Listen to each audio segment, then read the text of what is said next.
नमस्कार। चिंतन institute of education के यूट्यूब चैनल में आप सभी का एक बार फिर से स्वागत है। आज की ये जो वीडियो है इसमें मैं अनुसंधान नैतिकता इसके बारे में बतलाने जा रहा हूँ। अनुसंधान अभिक्षमता research aptitude UGC NET first paper का यह दूसरा यूनिट है, जिसके अंतर्गत यह आपका शीर्षक है, जिसमें इससे संबंधित प्रश्न नेट फर्स्ट पेपर में लगभग पूछे जाने की संभावना हमेशा बनी रहती है। तो देखें, इससे जो भी प्रश्न पूछे जाते हैं वह अनुसंधान के दौरान किन किन नैतिक नियमों का पालन किया जाना चाहिए उससे संबंधित प्रश्नों को आपसे दिया जाता है और आपसे पूछा जाएगा कि निम्नलिखित में से अनुसंधान की जो नैतिक वाक्य हैं, जिन नैतिकताओं को ध्यान में रखा जाना चाहिए उनका आप चयन करिए। इस प्रकार के प्रश्न आपसे पूछे जाने की संभावना बनी रहती है नेट फर्स्ट पेपर में। तो आइए चलिए उसकी जो कुछ बातें हैं उस पर हम लोग चर्चा करते हैं, देखते हैं वे क्या क्या हैं, किन किन बातों को हमें ध्यान में रखना है, और हम यह भी देखेंगे कि अनुसंधान नैतिकता क्या है। सबसे पहले देखिए, हम लोग बात करेंगे अनुसंधान में नैतिक पक्ष। अनुसंधान में जितने भी एस्पेक्ट्स हैं नैतिकता से संबंधित वे सब क्या हैं। तो देखें, हमारा यह जो भी रिसर्च है आज के समय में, वह चाहे विज्ञान के क्षेत्र में हो या मनोविज्ञान के क्षेत्र में हो, या आप देखेंगे जितने भी सामाजिक विज्ञान का जो क्षेत्र है, सामाजिक विज्ञान के क्षेत्र में या व्यवहारिक विज्ञान के जितने भी क्षेत्र हैं, उन सब में हम जो भी रिसर्च कर रहे होते हैं, जो भी अनुसंधान कर रहे होते हैं, वे सभी कहीं न कहीं आप देखेंगे मानवों के इर्द गिर्द हो रहा होता है। मानवों का संबंध इन अनुसंधानों से अवश्य ही होता है। तो ये जो भी अनुसंधान हो रहे होते हैं वे सब के सब मानवों के लिए होता है, मानवों के हित के लिए होता है, मानव के ज्ञान के भंडार के लिए होता है, ज्ञान में वृद्धि करने के लिए होता है। तो जब हम यह अनुसंधान मानवों के हित के लिए कर रहे हैं, उनके ज्ञान में वृद्धि के लिए कर रहे हैं, मानवों का हित हो सके, उनकी कोई समस्या है उसका समाधान किया जा सके, अगर इन सब चीज़ों को ध्यान में रखकर अनुसंधान किया जा रहा है तो हमें यह भी ध्यान रखना होगा कि इन अनुसंधानों से मानवों का कहीं से अहित न हो। भाई, अनुसंधान किया जा रहा है मानवों के हित के लिए, तो उनका अहित न हो इसका ध्यान रखना अनुसंधान कार्य में एक अनुसंधानकर्ता के लिए बहुत ही आवश्यक हो जाता है। तो आप देखेंगे, हम कोई भी अनुसंधान करें, किसी भी फील्ड में अनुसंधान कर रहे हो, प्योर साइंस के क्षेत्र में हो या चिकित्सा के क्षेत्र में हो, या आप देख सकते हैं जो हमारा बिहेवियरल साइंसेज जितने भी हैं उनके क्षेत्र में हो, हर जगह यदि आप देखेंगे तो जो भी अनुसंधान है उस अनुसंधान में एक जो एलिमेंट आता है वह कौन है? व्यक्ति। ये व्यक्ति आप देख सकते हैं कि अनुसंधान कार्य में प्रतिभागी के रूप में हो सकता है, जो आपके पार्टिसिपेंट हैं, जो आपके सब्जेक्ट हैं जिस पर अनुसंधानकर्ता रिसर्च कर रहा होता है, या सहयोगी के रूप में है। तो ये जो भी व्यक्ति होते हैं ये सब जब अनुसंधान कार्य में सहयोग कर रहे होते हैं तो कुछ न कुछ जोखिम इनके लिए बना रहता है। तो जो अनुसंधानकर्ता होते हैं उनको यह ध्यान रखना होगा कि उनके साथ काम करने वाले जो भी उनके सहयोगी हैं, जो भी प्रतिभागी हैं, जो उनका सब्जेक्ट है, उसका किसी भी प्रकार से अहित ना हो। इस चीज़ का ध्यान रखना बहुत ही आवश्यक होता है एक अनुसंधानकर्ता के लिए। और अब देखें, जो भी व्यक्ति होते हैं, जो प्रतिभागी होते हैं, उनके साथ जो जोखिम जुड़ा होता है, जो खतरा उनके साथ होता है अनुसंधान कार्य में, वह खतरा आप देखेंगे दो प्रकार का हो सकता है। एक तो लघु स्तर का होगा, यानी कि कम है। तो आप देखें, लघु स्तर का जो जोखिम होता है प्रतिभागियों या सहयोगियों के साथ, वह क्या हो सकता है? जैसे देखें, कोई भी अनुसंधान कार्य में यदि अनुसंधानकर्ता किसी प्रतिभागी जो उनका सब्जेक्ट है उस पर यदि वह कोई वर्क कर रहे हैं, अनुसंधान कार्य कर रहे हैं, तो यह जो हमारे पार्टिसिपेंट होते हैं या जो सब्जेक्ट हैं जिस पर रिसर्च किया जा रहा है, वह आपकी रिसर्च में अपना सब काम धाम छोड़ कर के सहयोग कर रहा है। आप जब बुलाते हैं तब वह चला आता है। रिसर्च के लिए। कुछ रिसर्चेस तो ऐसे होते हैं जिसमें जो पार्टिसिपेंट होते हैं लगातार जब तक वह कार्य पूरा नहीं हो जाता है, साल, 1.5 साल, 2 साल, जितने समय तक चलता है, कुछ तो बहुत लंबे समय तक चलते हैं, वे पार्टिसिपेंट अपना सारा समय क्या करते हैं, उस रिसर्च के लिए अनुसंधानकर्ता के साथ दे देते हैं। तो अब देखिए नुकसान क्या हुआ उस पार्टिसिपेंट का, उस प्रतिभागी का जिसको सब्जेक्ट बनाया गया है, उसका समय नुकसान हो रहा है। दूसरी बातें आप देख सकते हैं कि समय तो नुकसान हो ही रहा है, समय के साथ साथ उसकी आर्थिक हानि भी हो रही है। तो इन सब चीज़ों को ध्यान में रखना चाहिए अनुसंधानकार में। ये सब क्या है, ये अनुसंधान के जो नैतिक पक्ष हैं ये हैं। फिर देखिए कुछ रिसर्चेज ऐसे होते हैं, आप देखेंगे जो चिकित्सा के क्षेत्र में हैं या मनोविज्ञान के क्षेत्र में, उन क्षेत्रों में जो अनुसंधान कार्य होते हैं उसमें जो प्रतिभागी होते हैं, जो हमारा सब्जेक्ट होता है रिसर्च का, उसके साथ शारीरिक स्तर का नुकसान होने की भी संभावना बनी रहती है। जो जोखिम का कार्य है, जो जोखिम है, यह जो जोखिम है वह ऐसे अनुसंधानों में प्रतिभागियों के शारीरिक स्तर के नुकसान होने की संभावना बनी रहती है। तो यह ध्यान रखना होगा रिसर्चर को, एक अनुसंधानकर्ता को, कि उनके साथ जो भी प्रतिभागी लगे हुए हैं उनका किसी प्रकार से नुकसान न हो, शारीरिक स्तर का या चाहे कैसा भी हो, उसके नुकसान को कम से कम करने का प्रयास होना चाहिए। और यदि एकदम नहीं रहे तो सबसे अच्छा रहेगा। लेकिन आप देखेंगे जो भी अनुसंधान कार्य होते हैं बड़ी ही कठोरता के साथ किया जाता है। कठोरता के साथ यदि नहीं किया जाएगा तो जो परिणाम है वह शुद्ध नहीं पाया जाएगा, परिणाम जो है कि सही से नहीं पाए जाते हैं।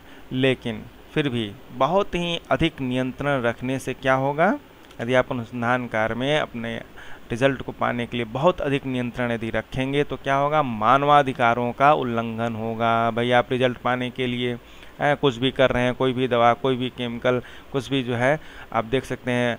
तो ये नियम तो है कि भाई स्टार्टिंग में चिकित्सा के क्षेत्र में या जो भी, अगर आप देखें मेन रूप से चिकित्सा और मनोविज्ञान, इसके क्षेत्र में जब मानवों पर किया जाता है उससे पहले ट्रायल के रूप में जानवरों पर किया जाता है।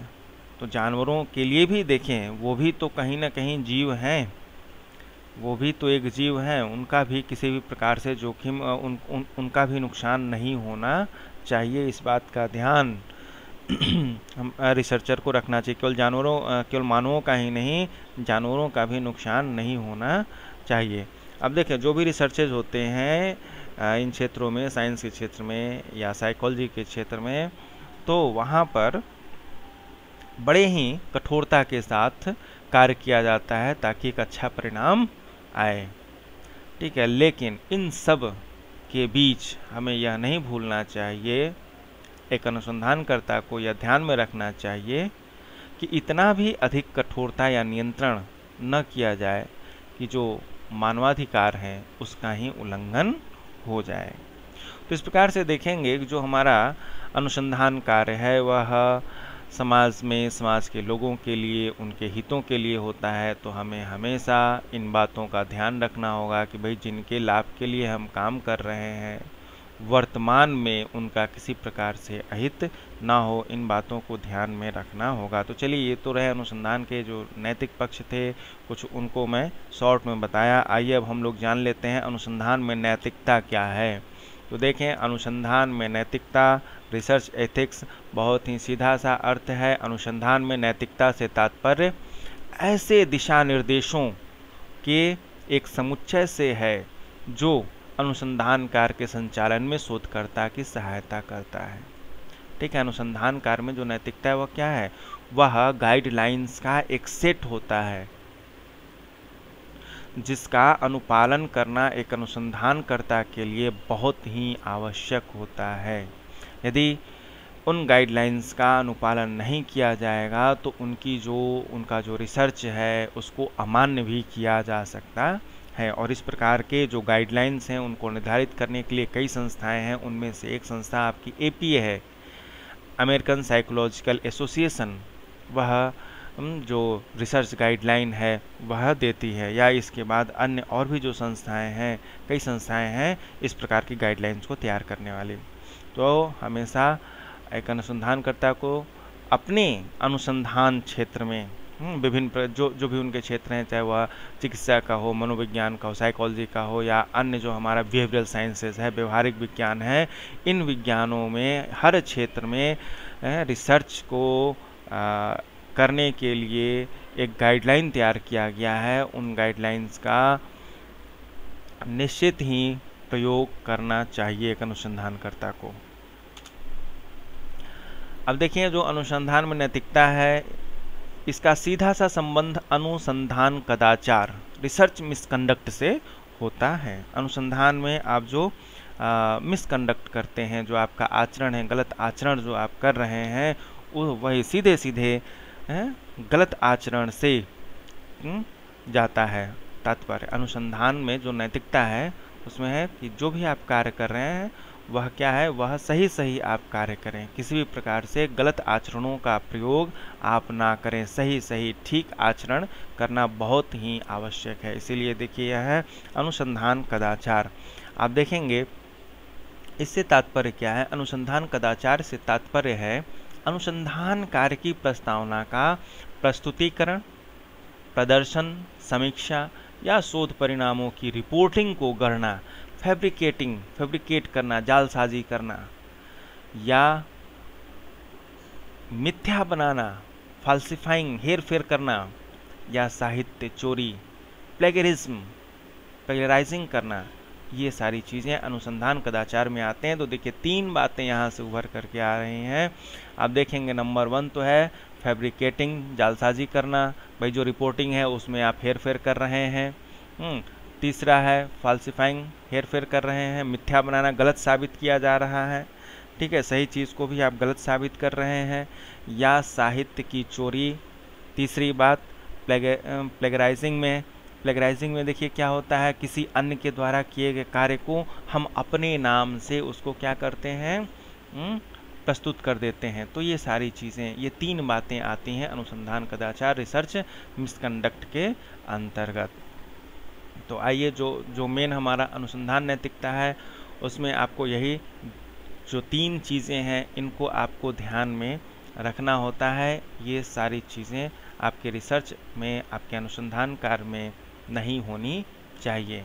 तो देखें, जब भी आप अनुसंधान की योजना बनाएं तो अनुसंधान की योजना को बनाते समय जो भी मानक दिए गए हैं उस क्षेत्र में, उन मानकों के आधार पर आप अनुसंधान कार्य को तैयार करें। उसकी पूरी योजना, उसकी पूरी प्लानिंग को आप जो मानक दिए गए हैं, जो गाइडलाइंस हैं, उनके आधार पर ही तैयार करें। अगर ऐसा आप नहीं करते हैं तो वह रिसर्च के मिसकंडक्ट के अंतर्गत आता है। दूसरा, आप देख सकते हैं कि जो हमारा अनुसंधान कार्य है उसमें हम जो भी डेटा इकट्ठे कर रहे हैं, होता है क्या है, जो रिसर्चर होते हैं अपने ऐच्छिक जो उनका परिणाम होता है ना, अपने ऐच्छिक परिणामों को प्राप्त करने के लिए वे आंकड़ों में हेर फेर कर देते हैं और मनवांछित जो परिणाम होते हैं उसको वह दर्शा देते हैं, प्रस्तुत कर देते हैं। तो ऐसा नहीं होना चाहिए। इस प्रकार से ये क्या है, इस प्रकार से आप देखेंगे एक प्रकार से यह हेर फेर का मैटर हो जाता है। और तीसरी बात आती है संदर्भों को उचित रीत से प्रस्तुत करें। आप यदि किसी अन्य शोध कार्य को संदर्भ के रूप में प्रयोग किए हैं या किसी अन्य किए गए व्यक्ति को अपने कार्य में, उनके कार्यों को अपने कार्य में अगर आप सम्मिलित कर रहे हैं तो आपको उनके इस कार्य को यहाँ पर उचित स्थान देना होगा, उचित सम्मान के साथ स्थान देना होगा। आपको बताना होगा कि इनका यह कार्य है। और इसके लिए मेरा जो एक वीडियो है आप देखेंगे, संदर्भ ग्रंथ योजना कैसे तैयार किया, संदर्भ ग्रंथ की जो लिस्टिंग है वह कैसे तैयार की जाए, रेफरेंस लिस्ट कैसे तैयार की जाए, इस पर मैं एक वीडियो बनाया हूँ, उसको आप देखें। उसका उसमें जो भी नियम है, जिस तरीके से लिखा जाता है, उसको मैं बताया हूँ। उन सारी चीज़ों को ध्यान में रखना होता है। संदर्भिंग, ये जो रेफरेंसिंग होता है, संदर्भ कैसे दिया जाता है, इसके जो नियम हैं उसको आपको ध्यान में रखने होंगे। तो ये 2-3 बातें हैं, इसको आपको ध्यान में रखना होगा। जो भी रिसर्च कर रहा है उसको पूरी ईमानदारी के साथ अपने रिसर्च कार्य को प्रेजेंट करना है, उसमें किसी भी प्रकार का हेर फेर नहीं करना है। अगर वह किसी अन्य शोध कार्य से कोई चीज़ संदर्भ के लिए लिया है तो उसको उचित रीति से उन संदर्भों को प्रस्तुत करना होगा। तो ये सारी चीज़ें अनुसंधान नैतिकता के अंतर्गत आती हैं। और इसके साथ ही साथ ये तो रही जो आप अनुसंधान कार्य कर रहे हैं उसको प्रेजेंट करने में, कि जब आप अपने अनुसंधान कार्य का जो प्रपोजल है उसको जब आप प्रस्तुत कर रहे हैं तो वहाँ पर ईमानदारी रखें। जो आप अनुसंधान की योजना तैयार कर रहे हैं उसको भी मानकों के आधार पर, गाइडलाइंस के आधार पर आप तैयार करें, किसी प्रकार का उसमें आप हेर फेर ना करें। आंकड़े जो इकट्ठा किए हैं वो जैसा है उसको वैसे ही आप प्रेजेंट करें, और जो प्राप्त किया है उसी पर आप विश्लेषण करें। ऐसा ना हो कि अपना जो आप जैसा परिणाम लाना चाहते हैं उसके अनुसार आंकड़ों में हेर फेर कर दें, ऐसा नहीं करना चाहिए। ये सारी चीज़ें आप देखेंगे अनुसंधान में ईमानदारी को दिखाती हैं। अगर आप ईमानदारी से कर रहे हैं तो वह कहीं भी रिसर्च मिसकंडक्ट के अंतर्गत नहीं आएगा। ठीक है, आप ईमानदारी से कार्य को कर रहे हैं। तो इन बातों को ध्यान में रखना बहुत ही आवश्यक है। अब इसके साथ साथ प्रस्तुतिकरण के साथ ही साथ आप देखेंगे जो भी रिसर्च कार्य होता है उन रिसर्च कार्यों में जो पार्टिसिपेंट्स होते हैं, जो प्रतिभागी भाग लेते हैं, उनके संदर्भ में भी कुछ बातों को हमें ध्यान में रखना होता है। वे सभी चीज़ें अनुसंधान नैतिकता के अंतर्गत आती हैं। तो चलिए आइए देखें।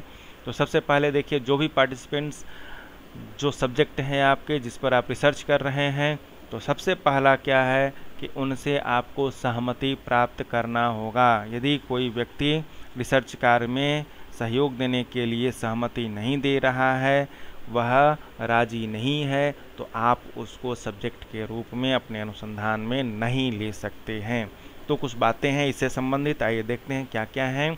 तो सबसे पहले तो आपको क्या करना होगा, जो भी प्रतिभागी हैं उन प्रतिभागियों से आपको सहमति प्राप्त करना होगा। एक सहमति प्रपत्र उनको देना होगा आपको, जिसमें वह अपनी सहमति आपको देंगे, और उस सहमति पत्र में कंप्लीट डिटेल आपके अपने अनुसंधान से, अनुसंधान के संदर्भ में आपको जो सारांश होता है, जो उसका उद्देश्य है, वो सारी चीज़ें और क्या क्या जो भी उसमें गाइडलाइंस के अनुसार आपको लिखना होता है कि आपके द्वारा दिया गया जो भी सूचना है उसे हम गोपनीय रखेंगे, इसका प्रयोग सिर्फ और सिर्फ अनुसंधान कार्य के लिए ही किया जाएगा। इस प्रकार की जो भी चीज़ें हैं उस तरह से एक प्रपत्र तैयार करके उनसे आपको भरवाना होगा। जब वह सहमति दे देंगे तब, और ऐसा नहीं कि कोई भी चीज़ आपको छिपा लेना है, कोई भी चीज़ छिपाना नहीं, सारी चीज़ें आपको बतानी है।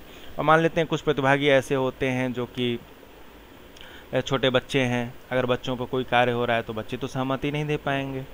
तो क्या होगा, उस स्थिति में आपको जो अनुसंधान करता है उन्हें उनके अभिभावकों से सहमति प्राप्त करनी होती है। यदि अभिभावक सहमति देंगे तभी आप जो है बच्चों को इस अनुसंधान कार्य के लिए आप प्रतिभागी बना सकते हैं।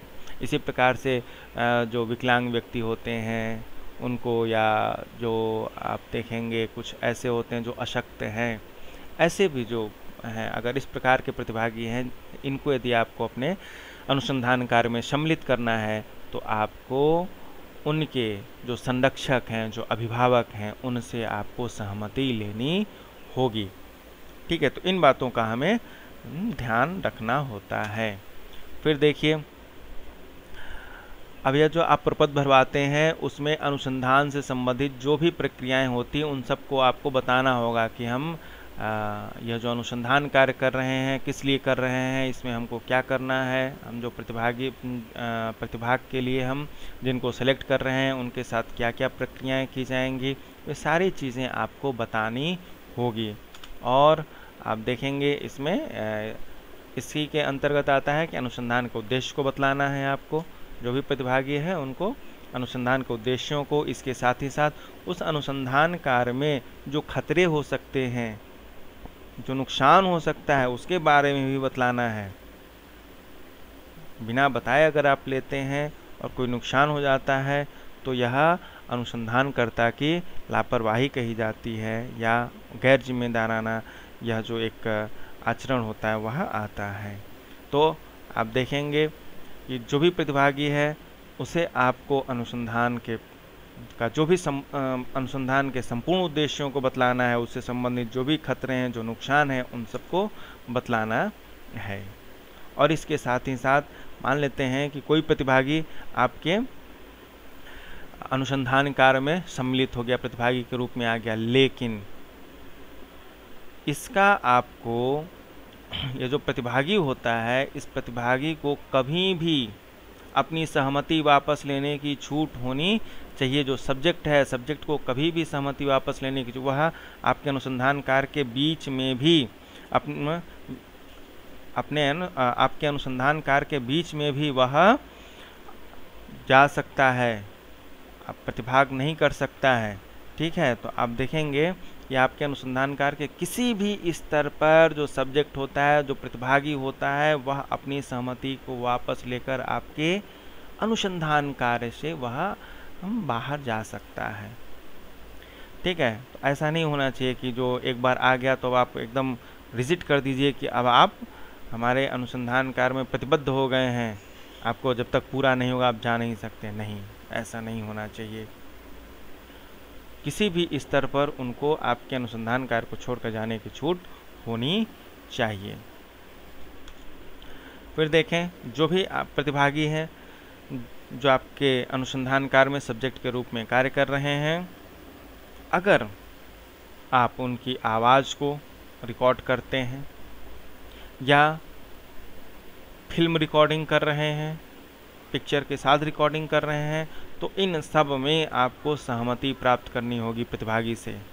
यदि प्रतिभागी नहीं चाहता है कि उसकी आवाज़ को रिकॉर्ड नहीं किया जाए तो उसको रिकॉर्ड नहीं करना है। अगर आप बिना बताए आवाज़ की रिकॉर्डिंग कर लेते हैं या जो भी अनुसंधान कार्य चल रहा है, प्रतिभागी के साथ जो भी एक्शंस हो रहे हैं, अगर उन सब का आपने रिकॉर्डिंग कर लिया, आवाज़ की रिकॉर्डिंग, फिल्म की रिकॉर्डिंग, बिना बताए, बिना उसकी सहमति के अगर ऐसा करते हैं तो यह सब नैतिकता के विरोध में जाता है, यह सब मिसकंडक्ट के अंतर्गत आता है। तो आपको बताना होगा, प्रतिभागी को बता करके उनसे पूछना होगा कि क्या मैं जो बातचीत कर रहा हूँ, जो आपसे सवाल जवाब कर रहा हूँ, क्या इसको मैं रिकॉर्ड कर लूँ आवाज़ के रूप में, या हमारे साथ जो भी बातचीत चल रही है या जो भी यहाँ पर अनुसंधान कार्य चल रहा है, आपके ऊपर जो भी अभिक्रियाएं की जा रही हैं, जो भी ट्रीटमेंट आपको दिया जा रहा है, क्या इसकी फिल्म रिकॉर्डिंग कर ली जाए। अगर वह सहमति देता है तभी आपको रिकॉर्डिंग करना है, नहीं तो नहीं करना है। यदि आप ऐसा बिना बताए, बिना प्रतिभागी के सहमति से करते हैं तो यह क्या है, अनुसंधान कदाचार के अंतर्गत आता है, रिसर्च मिसकंडक्ट के अंतर्गत आता है। इन सब चीज़ों का ध्यान एक अनुसंधानकर्ता को रखना होता है। अब इसके बाद बात आती है गोपनीयता बनाए रखने की। आप जो भी डेटा प्रतिभागी से कलेक्ट करते हैं, जो भी आंकड़े कलेक्ट करते हैं, आपको उन्हें पूर्ण रूप से गोपनीय रखना होगा। जो आप सहमति प्रपत्र बनाते हैं उसमें आपको यह भी लिख करके देना होगा कि आपके द्वारा दिया गया, आपके द्वारा प्रस्तुत किया गया हर डेटा गोपनीय रखा जाएगा। यह दिया जाता है और इसका अनुपालन करना एक अनुसंधानकर्ता के लिए बहुत ही आवश्यक है कि प्रतिभागी द्वारा प्राप्त जो भी डेटा है उनको आप गोपनीय रखें, उन्हें किसी और तक वह उसका चोरी न हो जाए या कोई और व्यक्ति उसका प्रयोग ना कर सके। केवल और केवल जिस उद्देश्य से, जिस अनुसंधान कार्य के लिए वह डेटा लिया गया, केवल उसी के लिए इसका प्रयोग किया जाना चाहिए। अब देखें, जो अनुसंधानकर्ता जो अनुसंधान कार्य कर रहे हैं उसके अंतर्गत वह जिनको भी प्रतिभागी के रूप में सेलेक्ट किए हैं उनके साथ कोई जोखिम ना हो, किसी भी प्रकार का शारीरिक या मानसिक रूप का, इसको भी ध्यान में रखना बहुत ही आवश्यक है।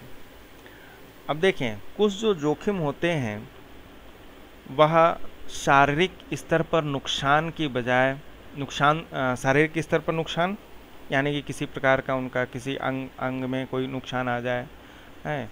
आप देखते हैं कुछ रिसर्चर्स चिकित्सा के क्षेत्र में ऐसे होते हैं जहाँ पर कि लकवा मार जाने की संभावना है, भाई दवा है दिया जा रहा है उसका असर हुआ, तो इस प्रकार की बहुत सी समस्याएं उत्पन्न हो सकती हैं। तो अनुसंधानकर्ता को यह ध्यान रखना होगा कि जो हमारे पार्टिसिपेंट हैं, जो हमारे सहयोगी हैं, उनको किसी भी प्रकार से शारीरिक रूप से क्षति न पहुंचे। कुछ अनुसंधान कार्य में तो इतना अधिक जोखिम होता है कि व्यक्ति की मृत्यु तक होने की, जो प्रतिभागी है उसकी मृत्यु तक होने की संभावना बनी रहती है। तो अनुसंधानकर्ता को इस बात का ध्यान रखना होगा कि किसी भी प्रकार से उसको शारीरिक क्षति न पहुंचे या उसकी मृत्यु न हो। इसके साथ ही साथ आप देखेंगे मानसिक रूप से भी उसे क्षति नहीं पहुंचनी चाहिए। मेंटली हरास यह भी नहीं होना चाहिए। अब देखें कुछ हमारे जो सोशल साइंसेज हैं, सोशल साइंस में कुछ रिसर्चेज इस प्रकार के होते हैं जहाँ पर विभिन्न धर्मों पर उनकी जो रीति रिवाज हैं उस पर रिसर्चेस की जाती हैं। अब मान लेते हैं कि किसी अन्य धर्म के रीति रिवाज को जानने के लिए आप कोई अनुसंधान कार्य कर रहे हैं और उनसे संबंधित जो व्यक्ति हैं वह आपके इस कार्य में प्रतिभाग कर रहे हैं, प्रतिभागी के रूप में प्रतिभाग कर रहे हैं, तो आपको यह ध्यान रखना होगा कि आप उनके धर्म से संबंधित यदि कोई भी चीज़ पूछ रहे हैं, बात कर रहे हैं, तो उन्हें धार्मिक रूप से किसी प्रकार का कोई भी मानसिक ठेस नहीं पहुंचना चाहिए, या आप उनसे ऐसी बातें नहीं पूछ सकते हैं जो कि किसी भी प्रकार से जो धार्मिक रूप से क्या करें, उनके मन पर एक चोट करे, प्रहार करे, है ना। तो आप देख सकते हैं कि किसी भी धर्म की बुराई, ये सब धर्म अपने अपने जगह पर क्या है, उनके अपने नियम हैं, उन जिनका कि जो है अपने अपने धर्म के लोग पालन करते हैं। तो जब आप रिसर्च कर रहे हैं तो ऐसी कोई भी बात उनके धर्म के विरुद्ध आपको नहीं करनी है, उसकी बुराई नहीं करनी है, उनके धर्म की बुराई इससे इन सब चीज़ों से बचना चाहिए एक रिसर्चर को, एक शोधकर्ता को। यदि ऐसा रिसर्च है तो उनको बचना होगा कि उनकी जो संस्कृति है, उनका जो धर्म है, उसकी बुराई नहीं करना है। तो इस प्रकार से आप देखेंगे जो भी प्रतिभागी हैं उनके शारीरिक या मानसिक रूप से उन्हें क्षति न पहुंचे, इन बातों का ध्यान एक रिसर्चर को रखना होता है। फिर देखें, आप जो भी रिसर्च कर रहे हैं, जब उसके परिणाम मिल जाते हैं, रिसर्च का, अनुसंधान का जब परिणाम प्राप्त हो जाता है, रिजल्ट आ जाता है, तो यह बहुत ही आवश्यक है कि उसके रिजल्ट को आप अपने प्रतिभागियों को बताएं। उसको चाहे तो आप ओरल ही बता दें, मौखिक रूप से बता दें, या लिखित रूप में आप उन तक भेजें कि हम यह जो रिसर्च कार्य जो मेरे द्वारा किया गया, जिसमें आप प्रतिभागी थे, उसका यह परिणाम आया है जो कि मानव के कल्याण के लिए है, समाज के कल्याण के लिए है। और धन्यवाद के साथ आपको देना होगा, उन्हें उनको सम्मानित भी करना होगा। पूरे सम्मान के साथ आपको क्या करना है, परिणामों के बारे में बताना है। और इसके साथ ही साथ आप देखेंगे कि जो भी प्रतिभागी होते हैं, जो आपके रिसर्च में इतना समय दिए रहते हैं, उनको आपको सम्मानित भी करना होता है। यदि आप कुछ कमेंट किए हैं, कुछ उनको देने के लिए या कुछ सहयोग करने के लिए, अगर इस प्रकार का आपने कोई कमेंट किया है बीच में, तो उसको ज़रूर आपको पूरा करना होता है, निश्चित करना चाहिए। अगर ऐसा आप करते हैं तो ये सब चीज़ें क्या हैं, रिसर्च की नैतिकता के अंतर्गत आती हैं। अब देखें, यहीं पर जब हम देखते हैं कि जो भी रिसर्चर हैं, कभी कभी क्या होता है कि वह डेटा तो कलेक्ट कर लेते हैं प्रतिभागियों से, और उनका प्रयोग वह अपने अनुसंधान कार्य के समाप्त होने के बाद कुछ डेटा ऐसे होते हैं मल्टीपर्पज़ टाइप के कि उसका प्रयोग कहीं और भी किया जा सकता है। तो अगर इस प्रकार की कंडीशन है तो उस कंडीशन में भी, चूँकि आप जब प्रतिभागी से सहमति पत्र भरवाए होते हैं तो उसमें आप स्पष्ट रूप से लिखवाए रहते हैं, आप यह जिक्र किए रहते हैं कि आपके द्वारा दिए गए डेटा का प्रयोग सिर्फ इस अनुसंधान कार्य के लिए किया जाएगा, अन्य कहीं नहीं किया जाएगा। तो अगर आप उनके डेटा का प्रयोग कहीं और करने जा रहे हैं तो उससे पूर्व आप उन प्रतिभागियों से फिर से आप सहमति लें, उनको बताएं कि आपके द्वारा दिए गए डाटा का प्रयोग इन जगहों पर मैं करना चाहता हूं, या ये अनुसंधान करता है उनको इसकी आवश्यकता है। तो उनसे आप जो है पूर्व सहमति लेकर के ही उनके द्वारा दिए गए आंकड़ों का प्रयोग आप कहीं और कर सकते हैं। यदि आप ऐसा नहीं करते हैं, उन्हें बिना बताए इन डेटा का प्रयोग आप कहीं और करते हैं, तो यह सब क्या है, अनुसंधान की नैतिकता के विरोध में जाता है। ये सब जो है जो रिसर्च के मिसकंडक्ट हैं उसके अंतर्गत आते हैं। तो हमें इन बातों का ध्यान रखना होता है। तो इस प्रकार से आज की इस वीडियो में मैं आप सभी लोगों को अनुसंधान में नैतिकता क्या है, 2-3 पक्ष हैं जिसको कि आपको ध्यान में रखना है। सबसे पहले तो आप देखेंगे कि जो हमारा रिसर्च कार्य होता है वहाँ पर किसी प्रकार का जालसाजी का काम न हो, को डेटा में कोई हेर फेर न किया जाए, किसी और के कार्य को आप अपना कार्य बता करके प्रस्तुत ना कर दें। और इसके साथ ही साथ जो भी रिसर्च कार्य होते हैं उसमें जो प्रतिभागी के रूप में जो भी व्यक्ति सम्मिलित होते हैं वे या आपके अन्य जो सहयोगी होते हैं जो आपके साथ लगातार काम कर रहे होते हैं, इन सब की सुविधाओं को आपको ध्यान में रखना होता है। इनके साथ जो खतरे होते हैं, जो उनका नुकसान होने की संभावना होता है, इन सबको ध्यान में रखना होता है रिसर्चर को कि वह कम से कम हो या एकदम नहीं हो। तो रिसर्च की नैतिकता से संबंधित कुछ बातों को मैं बताया। इन बातों को यदि आप ध्यान में रखेंगे तो नेट फर्स्ट पेपर में इससे संबंधित जो भी प्रश्न पूछे जाएंगे आप निश्चित ही उनको पहचान लेंगे कि रिसर्च की नैतिकता के अंतर्गत क्या क्या बातें होनी चाहिए। जो भी बातें दी जाएंगी यहाँ पर मैं जितनी बात किया हूँ उसके इर्द गिर्द रहेगा। और यदि कोई चीज़ें, देखिए बहुत बड़ा है, इसको APA द्वारा एक लंबा चौड़ा दिया गया हुआ है गाइडलाइन, उसमें बहुत सी बातें दी गई हुई हैं। लेकिन यदि आप सिंपल सा नैतिकता को ध्यान में रखें कि क्या सही है, रिसर्च कार्य करते समय क्या सही कदम हमको उठाना चाहिए, अगर इन बातों को आप ध्यान में रखेंगे तो निश्चित ही आप जो नैतिक पक्ष की चीज़ें हैं उनको आप चूज़ कर लेंगे, उनको पहचान लेंगे और आसानी से पूछे गए प्रश्न का उत्तर आप दे लेंगे। तो चलिए आज के लिए इतना ही। अगली वीडियो में अन्य शीर्षक के साथ मैं आपके समक्ष आऊँगा, चर्चा के लिए आऊँगा। तब तक के लिए धन्यवाद। और ऐसे व्यक्ति जो पहली बार हमारा वीडियो देख रहे हैं, यदि वो पसंद आया हो तो ज़रूर से लाइक कर दें। और यदि वो चाहते हैं कि आगे भी हमारा वीडियो उन तक पहुंचता रहे तो मेरे वीडियो को मेरा जो चैनल है चिंतन इंस्टीट्यूट ऑफ एजुकेशन के, इस चैनल को आप सब्सक्राइब जरूर से कर लें और अपने मित्रों में अधिक से अधिक शेयर करें, ताकि मेरे इस वीडियो से आप सभी जो भी नेट फर्स्ट पेपर की तैयारी कर रहे हैं वह इससे अधिक से अधिक लाभान्वित हो सकें। धन्यवाद।